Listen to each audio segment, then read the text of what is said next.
What's going on today, guys? We are back in the garage. We are going to be doing another tool comparison test. One will be battery and the other one will be air power. On the left side, we've got the 14.4 snap-on MicroLithium cordless ratchet. Both of these are 1/4 inch. The cordless ratchet, the part number is CTR714A. It currently goes for $258.95 on the Snap-on website. Normally I don't give the price with the battery and the charger and everything else, but this one's a little bit different. So I'll go ahead and give the set with the battery and charger is $505.95. It weighs 2 pounds with the battery itself. It only comes with a 1-year warranty. It is made in USA. It does 35 foot-pounds of output torque. It rotates at a speed of 300 RPM or 350 RPMs. It's got a variable speed trigger. It's got an LED light, as you can see there. But if you've watched any of my other videos, you'll know that I don't like the light because you constantly have to have the tool on, or at least the trigger pressed just enough there. It would be nice if it stayed on for about 5 or 10 seconds afterward. And the other thing it says is it's got 46 foot-pounds of manual torque, which is meaning you can torque anything you want as long as it's below basically 50 foot-pounds, or anything structural in here is going to start to go bad. On the other side, we have a 1/4 inch drive. It is the mini Air Ratchet. The part number is PTR2500. It is just in between the price of the tool itself and the set of the battery powered one. So it goes for $383.95 on the Snap-on website. It does 225 RPMs, so about 75 RPM slower. It does have a variable speed trigger. It comes with a 1-year warranty. It weighs 1.4 pounds, so just a little bit lighter than the competitor there. And it will do 35 foot-pounds as well. So they will both do the same 35 foot-pounds of output torque. The Air mini die grinder will do 1.7 CFMs, which measures the amount of air that can flow through at a certain speed, which is 1.7. So it also has a variable, or it's got a piece here where you can stick a screwdriver in on the bottom, and as you can maybe hear the clicking, 0 through 10, so it's got 10 adjustments on it, and that allows the air to flow quicker through it. And I probably won't be able to get that to stand back up, so we'll put it there. But for this test, I have got a jig set up like I had in some of my other videos. If you guys, after this one, want to go check it out, as you can see here, I've got jig set up where the other side here is welded. The bolts are welded onto here, so the bolts here aren't going to spin. I've got 13 millimeter. I'm going to use the same one. It's a Gear Wrench, so it's a pretty nice brand. And I'm going to use the same one. And what we're going to do first, it says they both say 35 foot-pounds of output torque. So what I'm going to do is I'm going to torque two each per tool, and I'm going to see if they will break the 35 foot-pounds. And after that, maybe we'll go to 40 and then 45, depending on how easy they break. Putting those there, I will be using the snap-on torque wrench here, and we're going to put it at 35 foot-pounds, as you can see there, and we'll put it over here.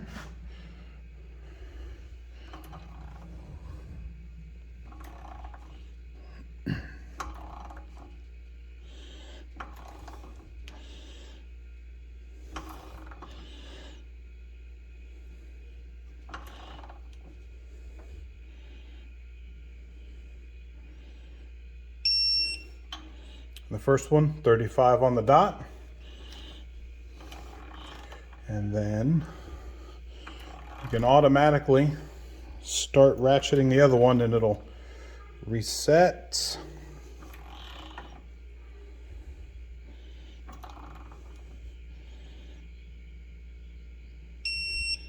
That one's just a little over 35 too. So we'll do these over here now.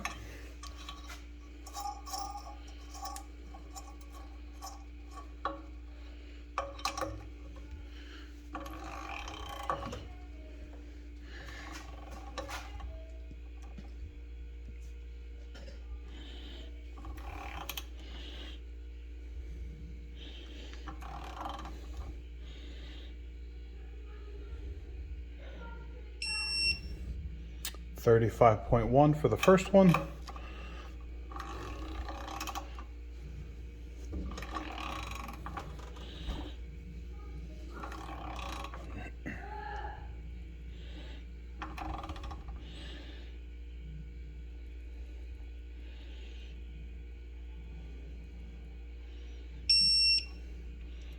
And 35 for the other one. So we've got two that are dead on 35.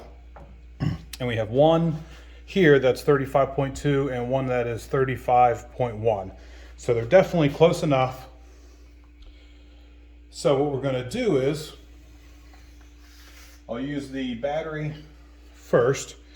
And as you can see, the green glow there. It's got a nice fresh battery. So we're going to do output torque. So we've torqued it to 35 foot-pounds, and now we're going to put it in reverse. And what I'm going to do is, like, as far as my other videos as well, I'm going to put it on. Yeah, and now it looks like that's a little too short.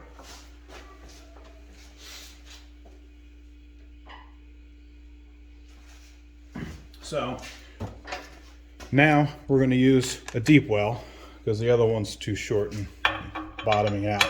So I'm going to give it one hit, and if it doesn't do it, I'm going to kind of reset it a little bit.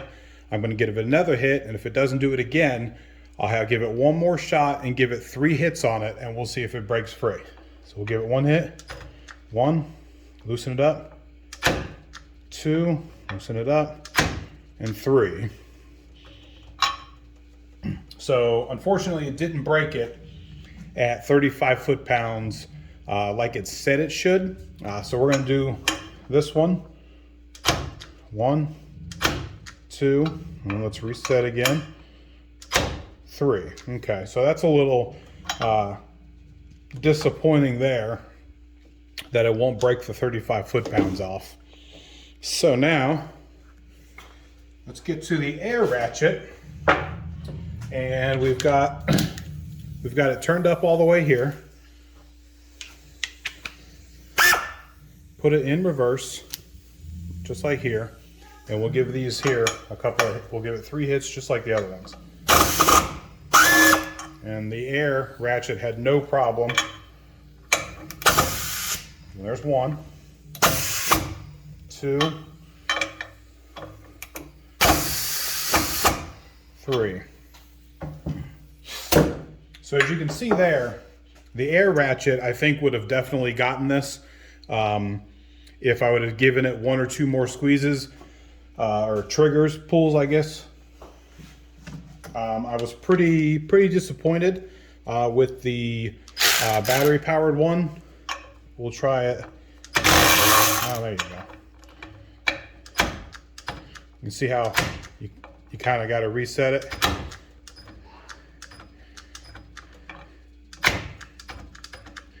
And then you, if not, break it free yourself,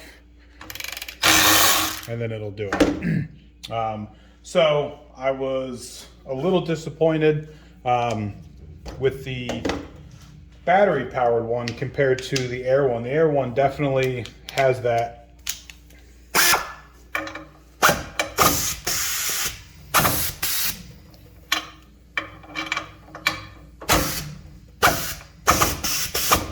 So the Air one here, still having trouble with that one, but it did break this one free relatively easy.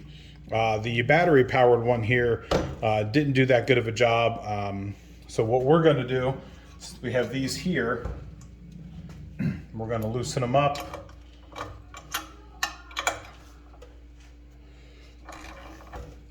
And we're going to try 30 foot-pounds and really see if we can get that 30 foot-pound marker for them to break.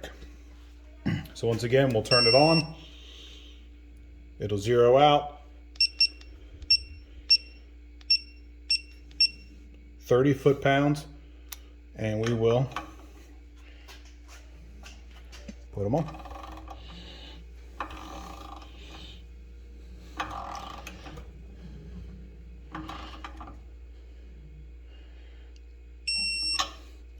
Right on the money, 30 pounds.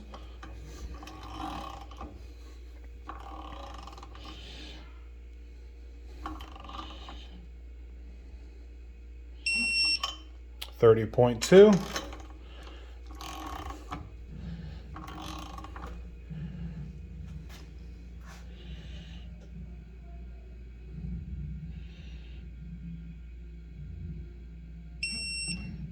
$30.3, so just a little above the other two.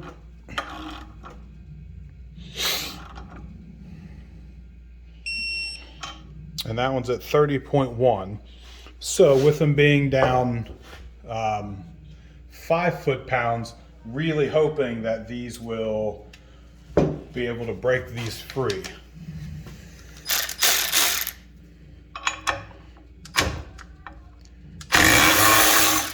So it took 2 hits to get the first one off at 30 foot-pounds.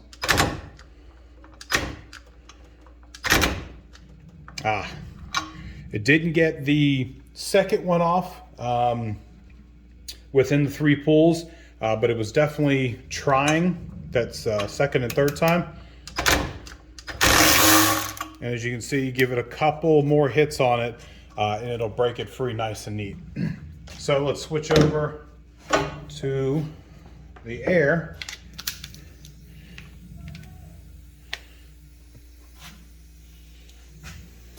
Still in reverse.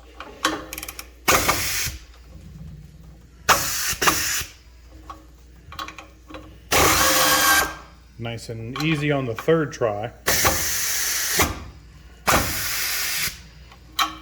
Second try.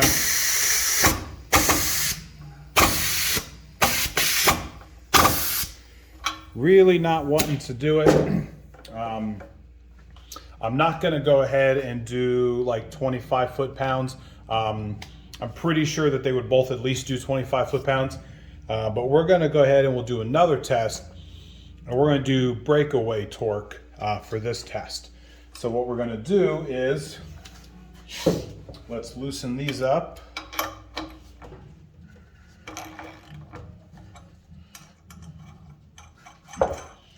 And we'll bring all of them out to just the edge here.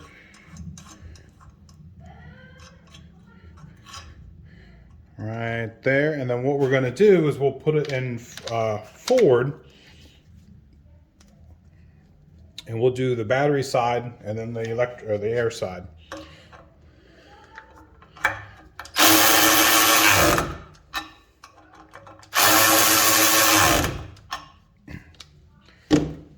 So now we'll put it on here.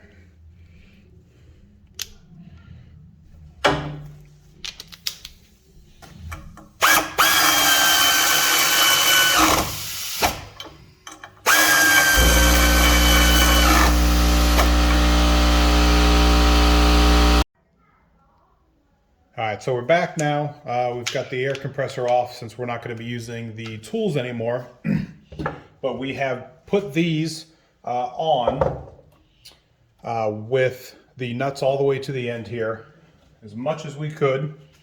So now what we're going to do is we're going to do breakaway torque.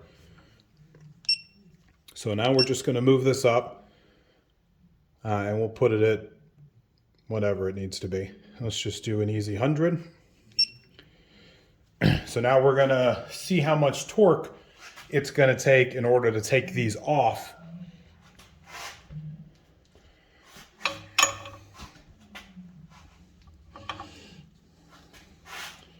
So come back.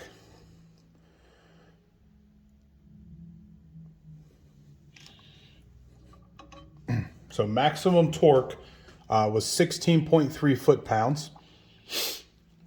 And then we'll reset it. We'll do the second one, which is the battery. And for the second one, the maximum is 14.1. So now we're going to do the air, which I can already tell you that the air didn't put as much force on these, so they should definitely be a lot lower. So we'll go ahead and put it up a little more.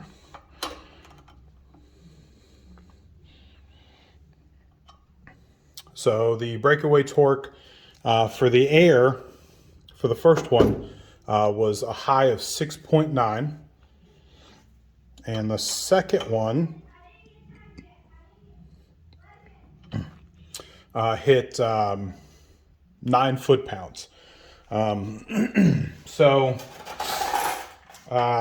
when it really comes to the two of them, like I said, this one is the Mini, and I was really wanting to see how the Mini really stood up to the battery-powered one. The pros and cons is obviously what are you lugging around? So you're lugging around an airline, which, depending on where you work, in the environment that you work, might not be too bad if you have one drop from the ceiling and you can kind of just pull it up and get it out of the way real quick. As you can see, mine here, I've just got it laying on the ground. It's way too long, it's way too big for at least what I'm doing here. And then you have to think of an air compressor. I'm just messing with a 5 horsepower with just a 20-gallon tank. That's why you heard it kick on, because it's not too big. But if you like already work in a shop, these would be nice.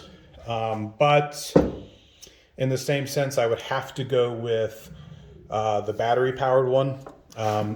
It does seem to do a little better overall. Plus the biggest thing that I always go over is the magnet on the bottom. Slides right off. And I'll show the part number, which is just CLTMAG-BOOT. I think the last time I looked them up a couple years ago, they were like 20 bucks. So I'm sure they've gone up just a little bit, 20, maybe $30. But they are really nice. As you can see there, it's definitely sticking on there. Now it's pretty decent. Gives it a little wobble, but it definitely holds on, especially you have a thicker metal here, it's pretty nice there. The magnet isn't going to slip out as easy. So let's go over everything one more time. As far as price, if you just buy the tool itself, if you have some batteries, I would definitely just go with the tool. But if you don't, this will be in between the price of the tool and the tool set. So it's really just how well or how you want to do the work. If you already work at a shop where it's mainly air and you want to stick with one, go ahead. But if not, I would have to say the tool definitely wins it for me. So if you guys have any questions or comments, concerns, go ahead and throw them down in the comment section. If you guys want to see some more videos, hit that like and subscribe button. Until next time, guys.